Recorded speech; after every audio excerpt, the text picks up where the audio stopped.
What is up, YouTube? What's going on, everybody? Welcome back to the channel. For those who are new to the channel, I am Joe Wilson, just your average dumb triathlete trying to make videos related to triathlon. Whether it's swimming, biking, running, you'll find all those cool things right here on this channel. And guys, this is part 2 of my races in Chattanooga, 70.3. This will be number 10 in 2026 for me. And the second time I raced this was in 2017. And in 2017, I had some big goals. Chattanooga, the World Championships were going to be in Chattanooga that year. And so I set my goal of, hey, let's race, let's qualify for Chattanooga. And so I tried that the first time at Haines City back in April and just got completely humbled. I mean, it was to the point where I was on the run and my legs were cramping and I could barely walk. Yeah, that was a humbling experience. And so after that race, I decided I'm gonna get a coach and somebody to help me. I thought I knew everything, but I thought maybe somebody could help me get a little bit better. And so I reached out to a friend of mine who had kind of been a mentor to me, Harvey with Tri Coach Georgia, and I said, I need you to coach me. And so he gladly took me on and kind of changed my mindset. And so when I went into Chattanooga, I was like, let's try to qualify for the World Championships, and let's give it everything we got. So I remember it was a very weird, whole entire setup. The rain was gonna, there were storms. I remember there was kind of like a middle distance 70.3 in Greenville that got canceled, but luckily the storms in Chattanooga came through overnight, and when we woke up the next morning, it was beautiful. I mean, it was cloudy, perfect weather. It downpoured overnight, and so they had to shorten the swim. It used to be upstream and then downstream, and so they canceled that first 300 yards for the amateurs. The pros still did it, and I guess once they watched the pros struggle to get to the first buoy, they said, nope, everybody's going downstream. And so I remember going, in the race, I'm sitting there, I'd done it before, and so I kind of knew what was going on, and so I kind of got up near the front, and I just remember all of us jumping in the water at the same time and just going, and then we all kind of came out of the water together because I think we may have done 1,500 or 1,200 yards. I think 1,200 yards, and so the water was just moving that day, and so I remember coming out to swim, jumping on my bike, and I still wasn't a strong cyclist at the time. And I just remember there was a lot of draft packs. There were a lot of draft packs, and I'm trying to stay away from that. I just remember there was a picture on Slow Twitch from Chattanooga that year where there were so many draft packs that the penalty tents were overflowing on both sides at transition coming back in. Luckily, I wasn't stuck into any of that. I remember the bike ride just being there wasn't a lot of going on. I kind of got away from the draft pack. I said, well, maybe I can ride a little bit faster, but I don't want to overkill myself. And then I remember on the backside, just kind of being alone, riding by myself, and then coming back into town. I'll never forget, and this is why I tell everybody, no aero over the railroad tracks, is because when I came back into town, made that left turn away from the cemetery, and then you're riding, and almost right before it turns in the market, you go over this pretty crazy railroad track, and I hit it exactly right. And my military grade, I'm not gonna say the brand, but they always advertise military grade. That usually means the lowest bidder, so don't ever fall for military grade. Well, the stem broke. I didn't know this at the time, but my handlebars go like this.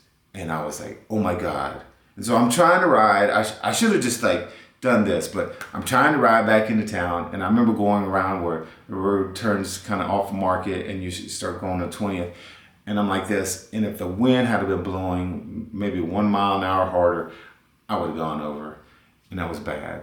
And so the last 2 miles were very sketchy. And I remember coming in and I'm like, come into transition and I jump off my bike and my bike goes down and my back foot lands right on the front wheel, and I still have a scar from today, and I like ripped open my heel, and I'm like, shit, this is gonna suck. This is gonna be terrible.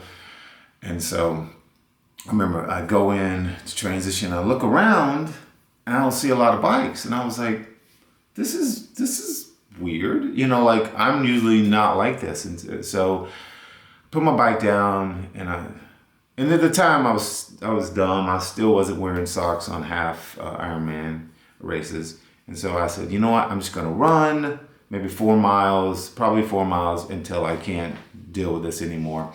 And so I took off running, and I see all my teammates, and they're like, yeah, they're like screaming for me. The people cheering, Tri Coach Georgia, and I go up the hill and I start running. And I remember on that first lap, I remember Matt Russell comes running up next to me, and I was like, oh my God, this is weird. Like, I'm running with a pro, and I'm running pretty good, and he's not like passing me like I'm standing still. And so we chat for a few minutes. I told him how much I enjoy watching him race, and then he kind of like takes off, and then I keep running, and then I run up to, or another friend of mine runs up to me. He's also a pro, and I'm like, Adam, what are you doing back here? And he's like, you know, like he's running, he's struggling a little bit. I'm like, come on, man, I'll pace you, you know? And I leave him, and I was like, well, this is odd. This is different. You know, I've never gotten to a race where I'm dropping a pro, and he's mid pack or whatever. But I'm like, I just dropped a pro, and so I ran that first loop, and I'm feeling good. You know, I was I don't remember really much about the first loop other than running with those guys, and then on the second loop, I'll never forget. I'm running, and I'm starting to get tired by this point, and the hill's not bothering me at all. And I'm like, maybe it's just adrenaline. And it was like perfect weather, and I'm running, and I'm starting to get tired.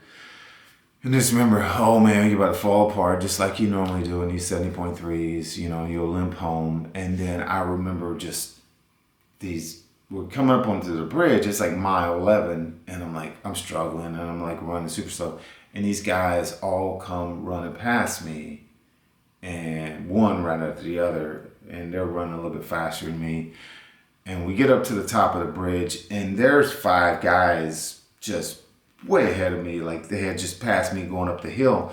And so like we're running across the bridge, and then we make that curl to go down the hill, you know, to the finish line. And I just start seeing like my teammates, and they start yelling and screaming at me. They're like, you better give it everything you got. And I don't know it, guys, but something just switched. I mean, like I went from being like dead tired to like, I remember that last mile putting down a 5, almost a 5 flat. I mean, like you're obviously going downhill, but I just start sprinting. I have no idea where this or any of this came from, but I just start sprinting. And you see me pass 1, 2, 3, 4, 5 guys, and like there's a picture, like a line of them, and there's me screaming like this when I crossed the finish line, and I was like, oh my God, I just did that. I was like, where did that come from? I have no idea. I mean, to me, like that race was just a flip of a switch. I went from being like, hey, I can do these races to, hey, I can compete in these races. You know, it's Ironman, but I'm here to compete. And so I saw a buddy of mine after the race was over, and I was like, hey, how do I do? What was my time? And he tells me my time. Obviously, the swim was shortened, but it was like 4:16 or something like that. But the swim was shortened, and I think I ran like a 1:31 or 1:32, which was amazing for me at the time on that bike course. And I think I did a 2:23, and it's a little long in Chattanooga. It's like a 56.6, so that's an extra minute on minute and a half. And so, and I think the swim was like maybe 17 minutes. And I just remember being like, whoa, that's pretty awesome, like that time. And then I looked down, and I had just missed top 5. I was 7th place, and there were 7 slots in my age group for the World Championships, and so I was like, I didn't make the podium that day, but I qualified, and that kind of like gave me the confidence of like where I am today. I mean, I went from being like, oh, I'm just doing these and trying to do them as well as again, to like, hey, 4th, 5th, 6th, and I was 7th. We're within 45 seconds of each other of the podium, and I was like, I missed 4th by 45 seconds. I can do this. And long story short, I got a slot to Worlds, and I had a great race. I finished 80th in the world, 600th overall that day in September. And then 2 weeks later, I went on to win my first ever age group award at Augusta 70.3.